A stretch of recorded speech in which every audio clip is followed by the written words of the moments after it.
Olá meninas, tudo bom?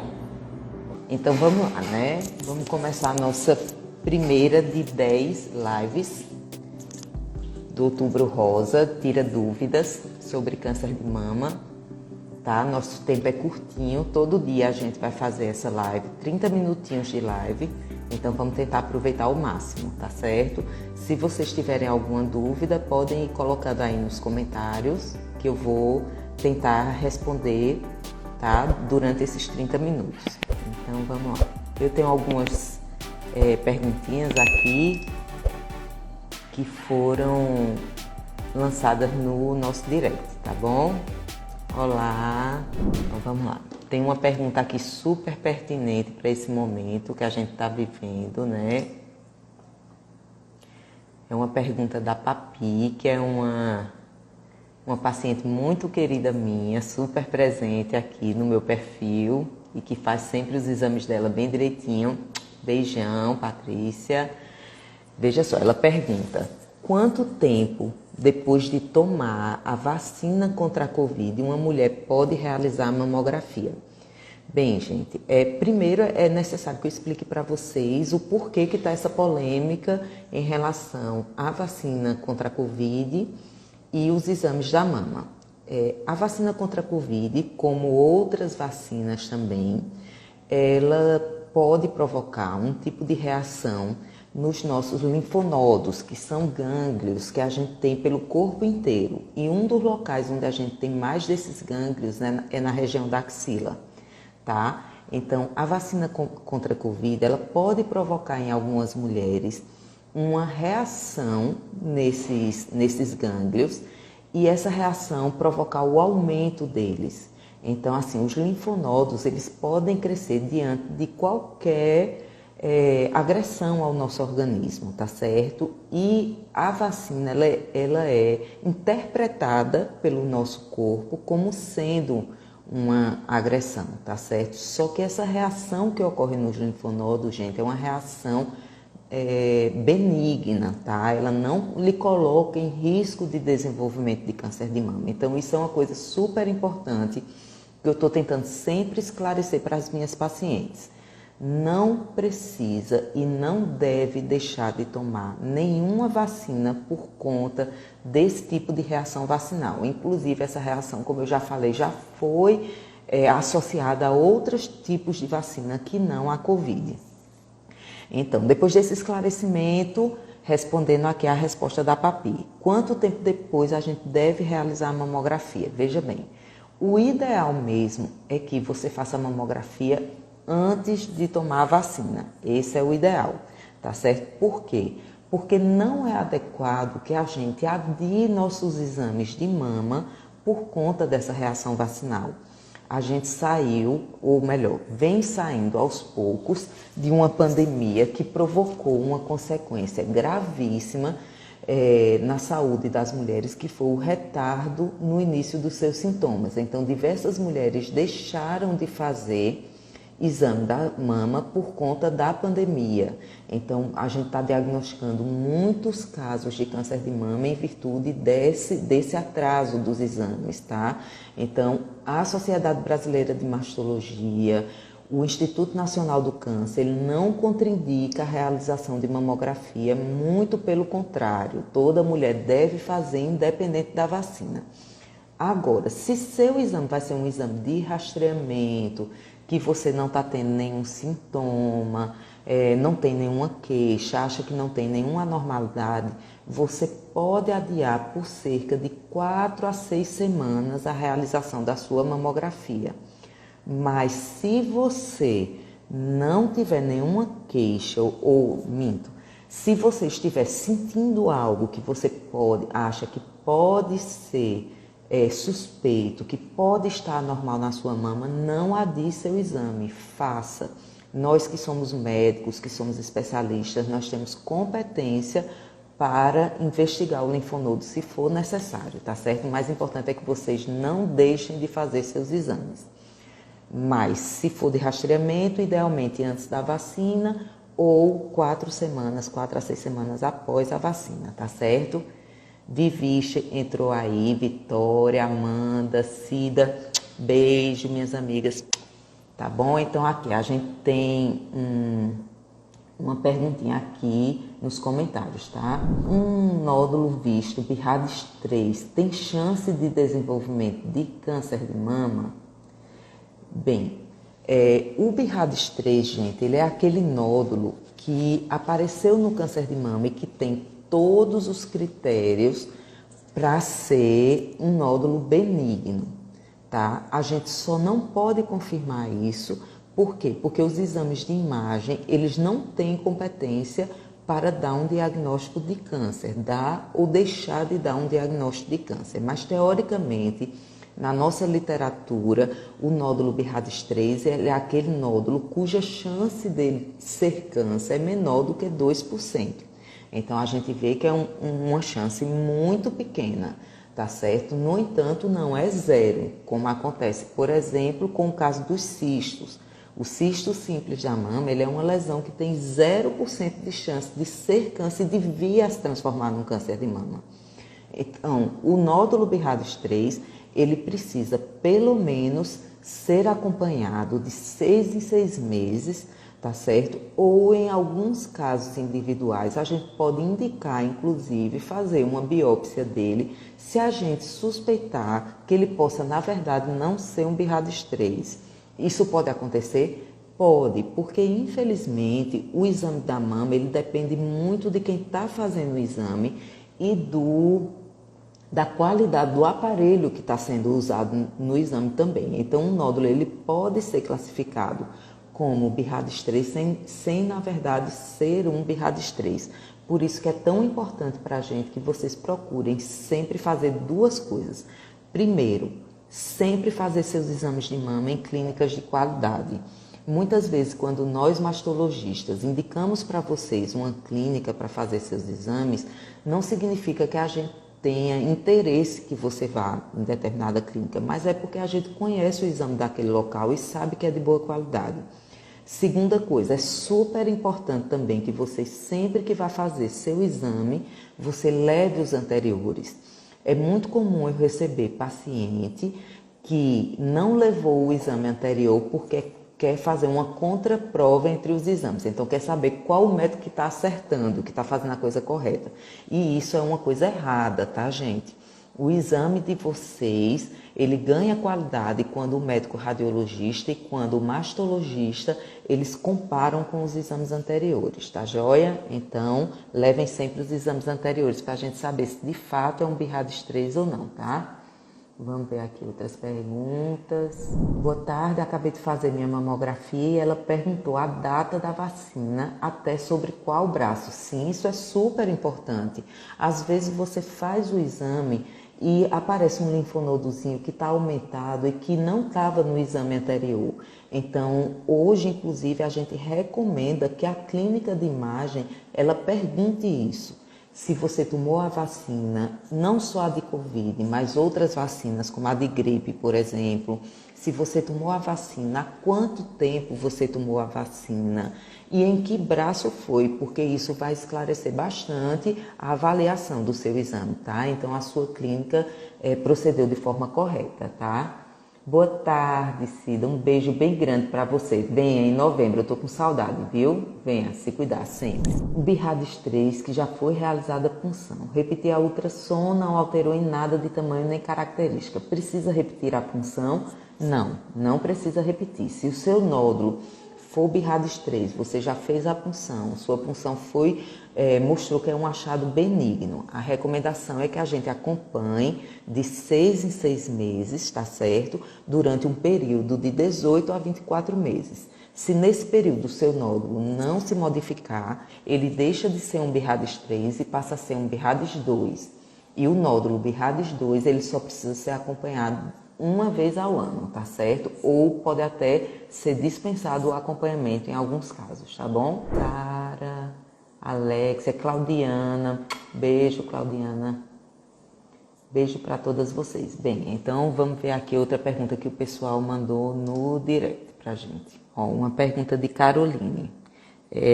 Caroline diz que tem vontade de colocar silicone, mas tem medo, tá?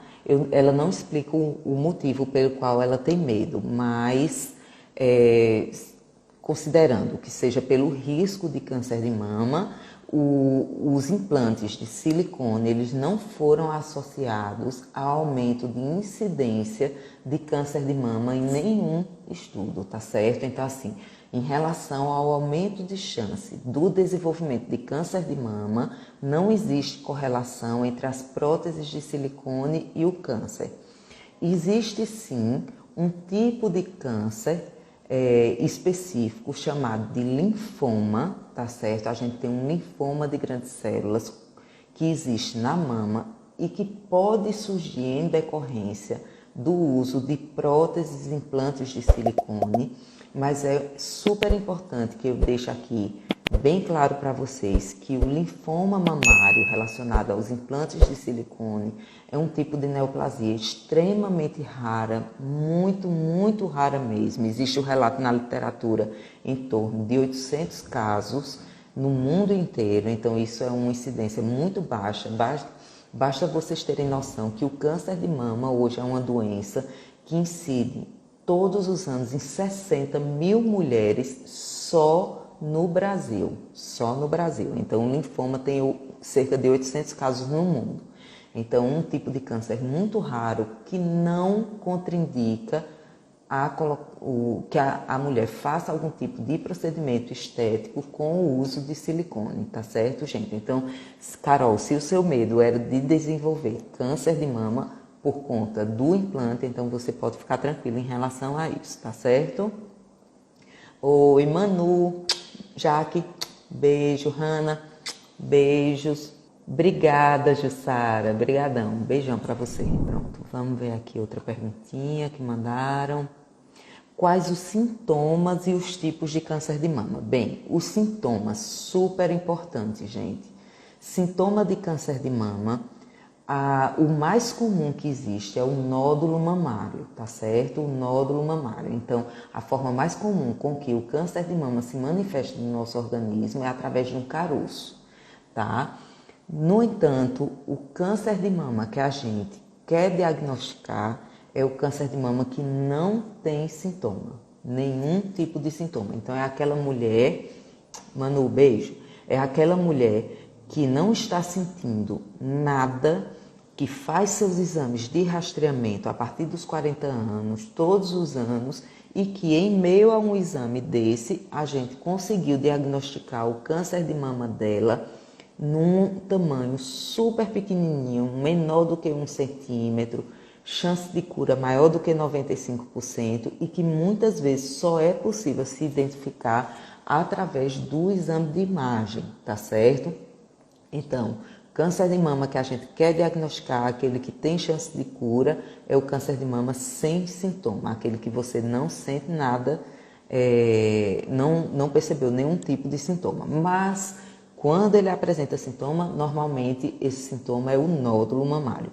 Existem outros sintomas, tá certo? Então, assim, você pode perceber a pele da mama com aspecto inflamado, então aquela mama avermelhada, com a pele inchada, avermelhada, tá certo? Você pode perceber uma retração da região da areola, tá bom? Então, puxar o bico ou outras partes da mama também, repuxar, tá certo? Você pode perceber um ferimento na pontinha do mamilo ou em outras áreas da mama, a saída de líquido sanguinolento ou sangue vivo através do mamilo, também é um sintoma de mama. Pode-se perceber um caroço na região da axila, tá certo? Então, existem alguns sintomas. O que é que eu costumo dizer para as minhas pacientes? Você não precisa conhecer todos os sintomas de câncer de mama, tá certo? Basta que você conheça seu corpo. Então, faça seu autoexame mensalmente e assim você vai conhecer sua mama saudável. Se você tem o hábito de fazer o autoexame, você pode perceber quando surgir algum tipo de anormalidade, tá certo? Então, percebeu alguma anormalidade, não sabe o que é, procura um médico. Mas o mais importante, o autoexame ele não dispensa a realização dos exames e do exame clínico feito pelo profissional. Então, não deixem de fazer o seu exame periódico a partir dos 40 anos, tá certo? Tem que fazer, tá bom? Ó, pretendo engravidar e tenho uma mama acessória na axila. Devo fazer a cirurgia antes de engravidar? Vê só, antes de tudo, o que é a mama acessória? A mama acessória é uma terceira ou quarta mama que algumas mulheres apresentam mais comumente na região das axilas, tá certo? Esse é o local mais comum da mama acessória.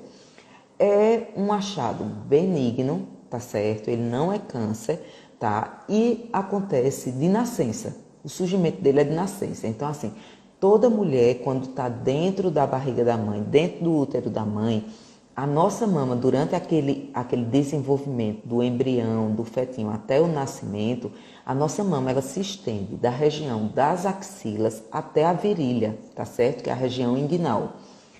À medida que a gente vai se desenvolvendo, ela vai diminuindo, se atrofiando, até que fique só nessa região frontal do tórax, tá certo? Então, quando a gente nasce, a grande maioria das mulheres só tem as mamas na região frontal do tórax. Mas em algumas mulheres essa atrofia ela não acontece de forma completa, tá certo? Então, pode existir, você pode nascer com a mama na região da axila.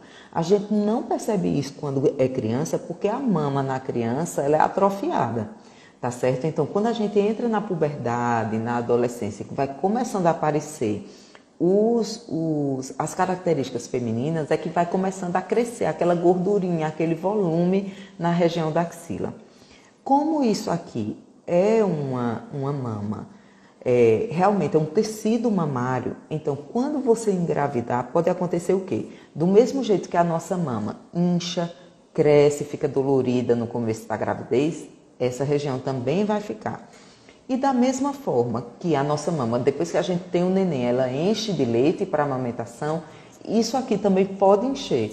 E em alguns casos, que as mulheres têm mamilo na região também, pode inclusive sair leite, entendeu? Então assim, se você tem uma mama axilar volumosa, que lhe incomoda do ponto de vista estético, que você tem o desejo de retirar, você pode fazer isso antes de engravidar, entendeu? Para evitar esses sintomas que acontecem tanto na gravidez como durante a amamentação. Mas se é só pela gravidez, não existe essa recomendação não. Você pode engravidar, sua gravidez será saudável, você poderá amamentar seu bebê de forma saudável, normalmente sem tirar a mama acessória, tá certo? Ela não coloca em risco nem sua gravidez, nem sua amamentação, tá joia? Então, é uma conversa e um acordo que você tem que ter com seu mastologista, tá certo? Sobre isso. Mas é benigno, tá? Doutor, uso Saxenda e as medicações como oxandrolona, meteonolona, iombina, dudasterida, pode aumentar o risco de câncer de mama por se tratar de hormônio? Veja bem, essas medicações, elas são hormonais, tá certo? São medicações anabolizantes, tá? Utilizadas, que devem ser utilizadas em alguns contextos, tá? Contexto de pessoas, principalmente pessoas que sofrem com sarcopenia, que é a fraqueza muscular, algo que acontece de forma muito comum em pacientes críticos de UTI, em pacientes vítimas de câncer, tá? Que ficam muito emagrecidos, alguns pacientes terminais de algumas doenças. Então, são medicações que são prescritas principalmente nesse contexto, tá? Então, assim, o uso estético desse tipo de medicação tem alguns efeitos e é importante que se conheça esses efeitos, tá certo? Então, principalmente os mais perigosos relacionados ao uso de anabolizante.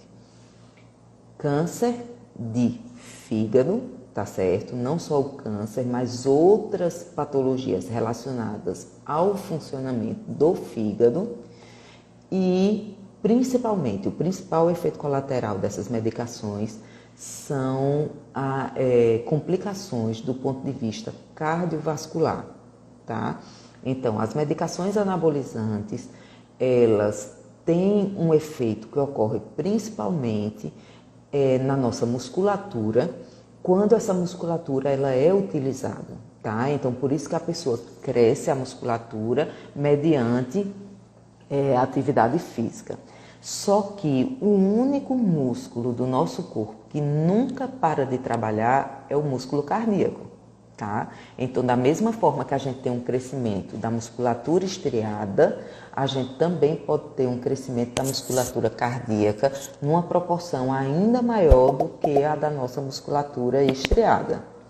Então, é muito comum que as pessoas que utilizam esse tipo de medicação, o coração cresça. Então, se desenvolva insuficiência cardíaca, inclusive aumenta o risco de eventos cardiovasculares isquêmicos, como é o caso do infarto do miocárdio. Então, assim, é uma medicação que deve ser usada com prudência, tá certo? Preferencialmente, deve ser utilizada quando há uma indicação, deve-se evitar o uso para fins recreativos, tá?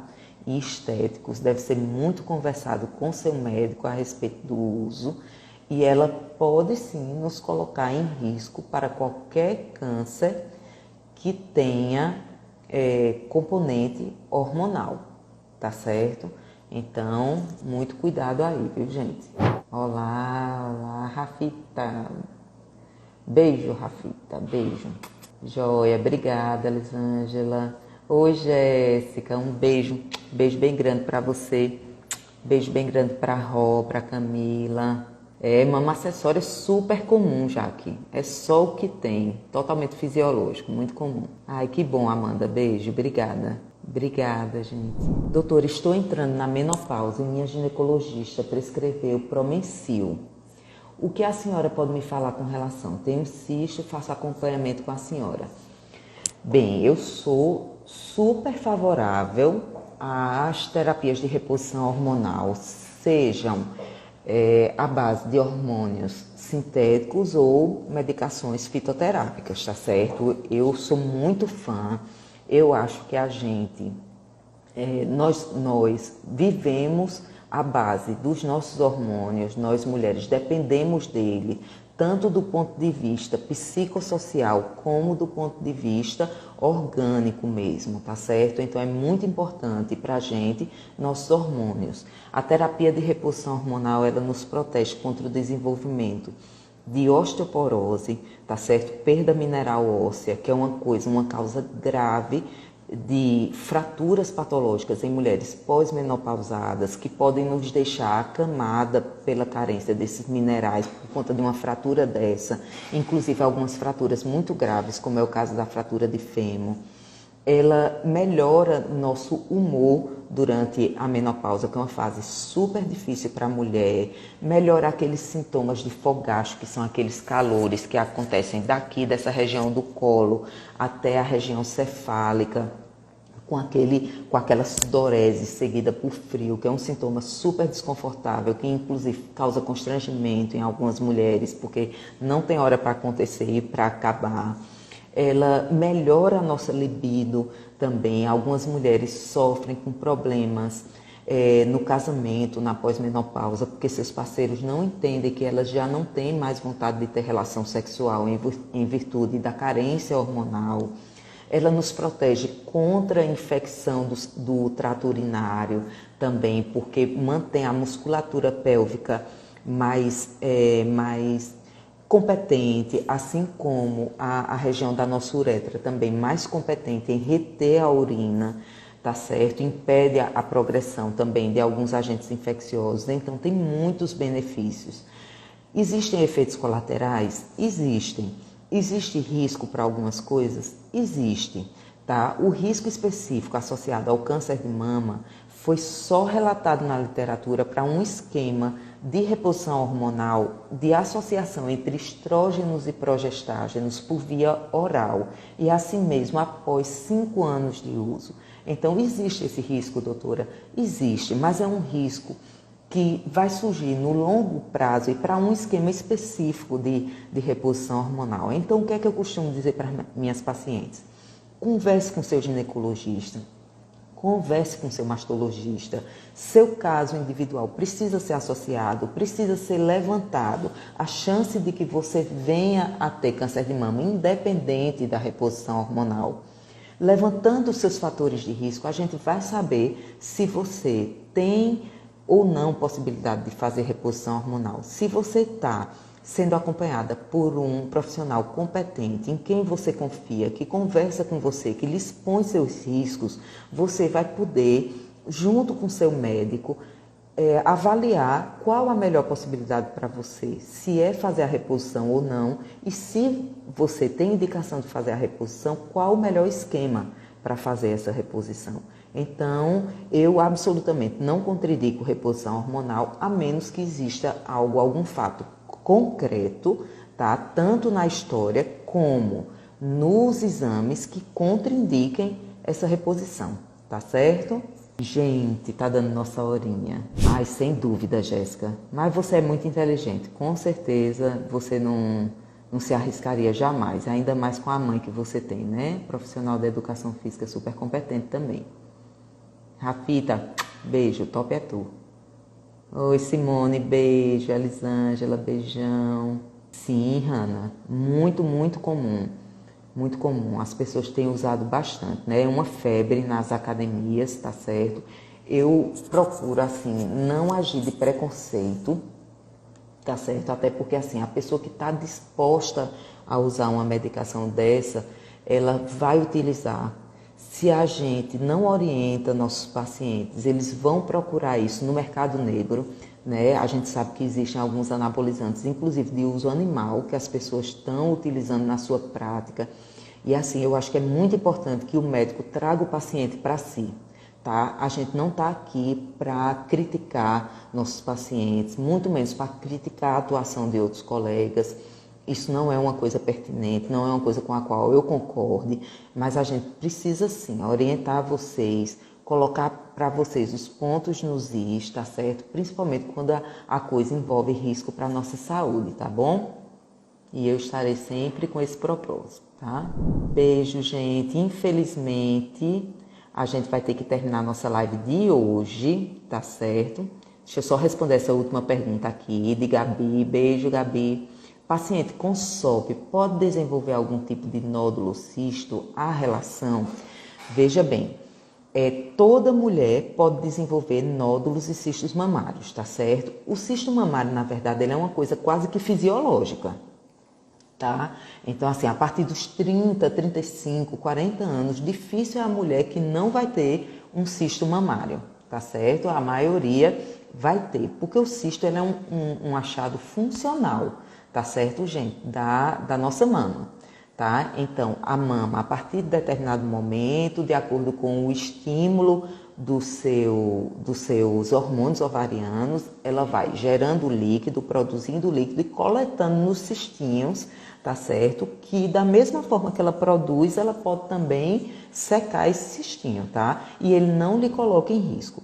O nódulo não, o nódulo ele é um achado que a gente diz tumoral, neoplásico. Agora ele é um tumor benigno, tá? Ele é um tumor benigno, 80% dos casos, 20% só que são casos de câncer, tá certo? Então, pode desenvolver em quem tem ovário policístico? Pode. E pode desenvolver em quem não tem ovário policístico? Pode. A gente só precisa ter glândula mamária. Agora, a síndrome de ovário policístico, apesar de ser uma síndrome em que as mulheres cursam com um quadro que a gente chama de hiperestrogenismo, sem contraposição da progesterona, porque as mulheres que têm síndrome de ovário policístico, elas não ovulam com eficácia e a progesterona ela é produzida exatamente quando a gente ovula, ele não tem uma relação na literatura de associação com o desenvolvimento de nódulo, tá certo? Então, pode acontecer? Pode, mas não por conta do ovário policístico, tá joia? Gente, beijão, obrigada aí a todos que participaram, todas as minhas meninas participaram aí da live. Novas dúvidas, lembrando a vocês que vocês podem enviar suas dúvidas também pelo direct, tá certo? Tanto no direct do meu perfil como no direct da Mastoclinic, tá bom? E a gente se encontra amanhã, nesse mesmo horário, tá certo? Vão mandando as dúvidas de vocês. de segunda a sexta-feira. Nessa semana e na próxima semana eu estarei à disposição de vocês para tirar essas dúvidas, tá bom? Beijão, gente. Vamos encerrando por hoje. Um bom dia.